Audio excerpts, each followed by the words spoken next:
è scomparso un nostro riferimento familiare, affettuoso, paterno, per il quale tutti ci potevamo rallegrare, anche appunto chi si sentiva lontano dalla stessa fede. Per questo l'invito ad unirci insieme per pregare per lui e per accompagnarlo a celebrare ciò di cui lui ci ha sempre parlato, la speranza. Il messaggio del vescovo di Padova cerca di dare una parola di conforto a tutti i fedeli padovani addolorati per la morte di Papa Francesco, un pontefice che, come ha sottolineato il vescovo Claudio, era testimonianza vivente ed esempio di una Chiesa che non sentenzia e non giudica, ma che porta la misericordia a tutti quelli che vengono feriti dalla vita. La figura di Papa Francesco era diventata una figura familiare, direi paterna, nei confronti di tutti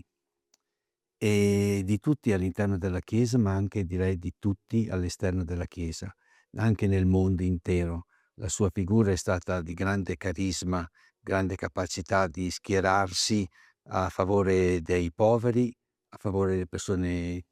deboli, di quelli che hanno sbagliato. E intanto da Padova sono in partenza 2200 giovanissimi che vivranno a Roma il Giubileo degli adolescenti dal 25 al 27 aprile, un appuntamento che è stato confermato pur nel dolore per la morte di Papa Francesco. Saranno 80.000 ragazzi e ragazze da tutta Italia che si troveranno a vivere giornate di lutto, ma nel segno della speranza, come avrebbe voluto Papa Bergoglio, che tanto amava dialogare con i bambini e i giovani.